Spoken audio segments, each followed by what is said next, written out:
Ohio State, Oregon. An amazing matchup. Should be an amazing game. It certainly was the first time around in Autzen Stadium back in October. Welcome into the Voice of College Football. Appreciate you stopping by for the best in discussion, debate, and analysis. You may say, Mark, the two teams played.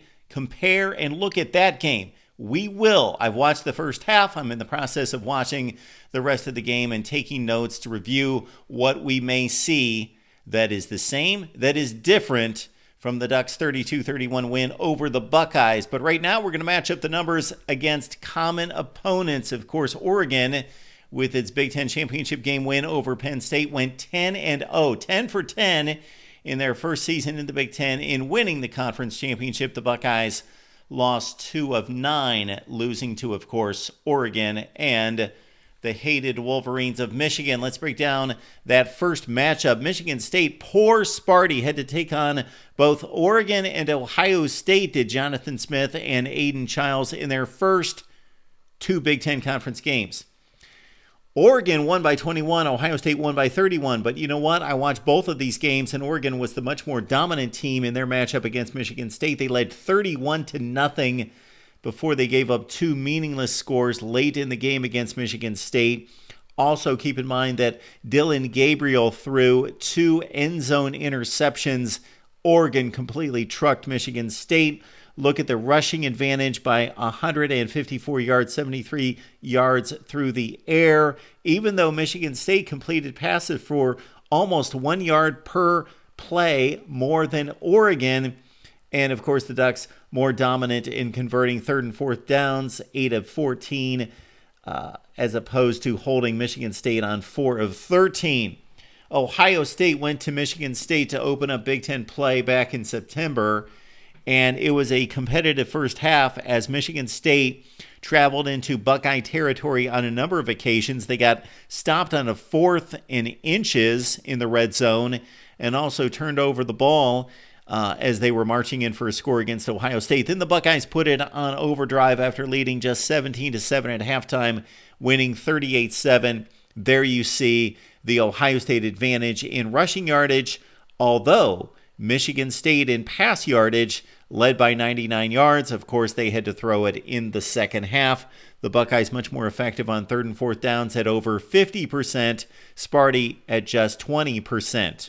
After defeating Ohio State in the monumental 32-31 game, Oregon traveled to Purdue on a Friday night and had no issues with Purdue, winning 35-0. Although it's very odd, I can't imagine coming across too many 5-touchdown wins in which the team that won the game decisively was outrushed as much as the Ducks were against the Boilers by 77 yards and also outrushed by 1.5 yards per carry. So the stats that you see there in yards per carry is a yards per carry difference. The Oregon offense and the Purdue rushing offense. Of course, Oregon threw it through the air much more effectively than Purdue and won the ball game 35-0 with a +1 turnover margin.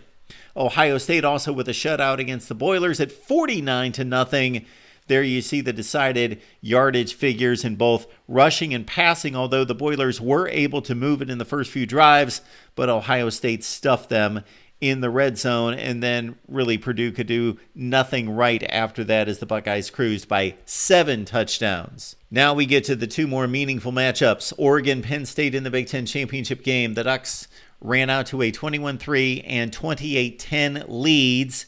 Penn State came storming back in the second half, made it a game, had the ball down by 8 by 1 score with a chance to tie. Although me personally never really felt threatened that the Ducks were going to give up this game as Penn State was always fighting from behind, but they racked up more than 500 yards of total offense in losing 45-37. So the Ducks led in passing yardage, but Katron Allen had an enormous game in this one for Penn State as the Nittany Lions shoved it down Oregon's throats in the third quarter to get back in the ball game. And the yards per carry in this game, Penn State 8.7 yards per carry.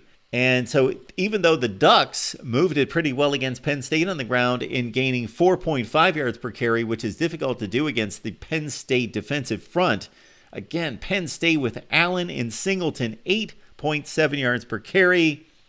And the third and fourth down conversions were almost equal. Big factor in this game was Oregon with a +2 in turnover margin. Ohio State went to Happy Valley and again defeated Penn State as they do each and every year going back to 2016, 20-13. Will Howard fumbled at the pylon going in for a touchdown and of course threw a pick six, but the Buckeyes defense held in the red zone and on the goal line twice to preserve a 20-13 win in Happy Valley. They had decent yardage advantages, both throwing and rushing, and also in yards per carry and yards per pass. The Buckeyes were much more effective on third and fourth down at 50%. Penn State around 20%. Oregon went to Michigan and came away with a 38-17 win. At one point in this game, the Wolverines had cut the lead to 28-17. They forced Oregon to punt, so they were going to get the ball back, down by 11, late third quarter. And unfortunately for Michigan, they had a punt formation violation with the nose tackle right over the center, who was the snapper.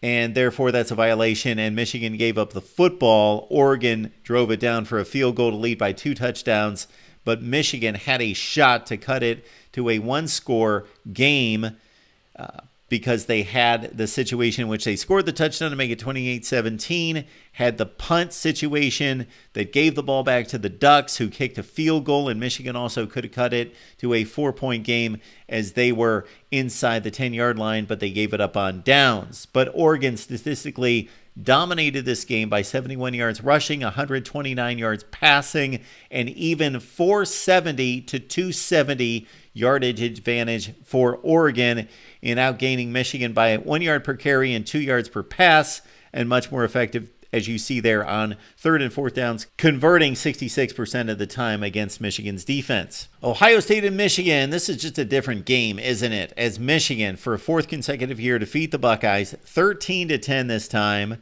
as Ohio State outgained Michigan slightly, but missed 2 field goals. Michigan, the stronger team in rushing the football, 172-77. Both teams were fairly ineffective trying to convert, although Michigan 7 of 15, not too bad. And again, Michigan pulls off the upset as a 3-touchdown underdog in Columbus against Ohio State. Add it all up, and this is what we've got against Michigan State, Purdue, Penn State, and Michigan. Oregon and Ohio State just about dead even in their dominance in outgaining these teams and outscoring them by 85 and 84 points, although the Buckeyes lost the game against Michigan. First downs, Ohio State slightly better. Rushing the football, Ohio State significantly better, as Oregon, with Jordan James and Noah Whittington, I would have not guessed this, that they were outrushed in many of these games. But clearly the Ducks, superior in the passing game, going downfield, outgaining these 4 teams by almost 500 yards passing total. Again, yards rushing per carry, Oregon was outgained in the comparison of their rushing offense versus their rushing defense against these 4 teams, as the Buckeyes were pretty dominant at over 5 yards per carry combined. This is a cumulative total, but Oregon more effective through the air. When you look at third and fourth down conversions, Oregon more effective there. The Buckeyes more effective on defense, getting off the field, giving up just 15 third and fourth down conversions out of 53 attempts. But the 2 teams, Ohio State and Oregon, did actually meet on the field, and the Ducks won it 32-31. And certainly in reviewing the game, as I'm currently doing and hoping to release that video soon, you can look at the Oregon side of things and say, yeah, this is why I think the Ducks could perform even better. This is where they blew it. They left points on the field, and we'll talk about that, as well as Ohio State. There are certain sequences of the game in which Ohio State could have played better, could have executed better, and we will weigh the pros and cons of that 32-31 game at Autzen Stadium. But we'll look at it statistically right here, as Ohio State had a first down advantage. Total yards went Oregon's way at 496 to 467. In first downs, Ohio State led by 4. Oregon gained more yardage at 496 to 467. Let's see how many plays were run as Oregon threw 34 passes, Ohio State 35, and Oregon had 31 rushing plays to Ohio State's 33. So Ohio State had 3 more plays and converted 4 more first downs. However, Oregon had almost 30 more yards total offense, so they were more productive in yards per play. And certainly rushing the football, Oregon at 5 yards per rush. Ohio State can't let that happen, you would not think, in the Rose Bowl. And Oregon slightly more effective throwing the football downfield at almost 1 yard per pass play, more effectiveness. Ohio State had the 2 turnovers. That was a kickoff that was a squib kick that the Buckeyes mishandled. And so Oregon gained a possession there. And then also keep in mind that Quinshon Judkins was stripped by Derek Harmon on a brilliant play where he just took the ball out of his hands and set up Oregon on a short field to score a touchdown there as well. Buckeyes led in time of possession by about 6 minutes. Again, Oregon wins at 32-31. They are a 13-0 football team. The Buckeyes come in at 11-2. We can throw out the stats, but I think we can gain so much more in reviewing, again, game number 1, and we will do that very soon. Keep it locked in here at the Voice of College Football. Check out the Georgia channel, the Notre Dame channel, as well as Ohio State and Oregon. We also have a Texas channel as the Longhorns take on Arizona State. We got a Big 12 channel as well, and had a conversation with Michelle Gardner of Arizona Republic. So we've got all the playoffs covered. Penn State, Boise State breakdown with 2 insiders right here, the Voice of College Football. So check out that video as we get you set for New Year's Eve and New Year's Day. We'll be here live on New Year's Eve night and on New Year's night to take your calls and break down all the college football playoff games as only we can right here at the Voice of College Football.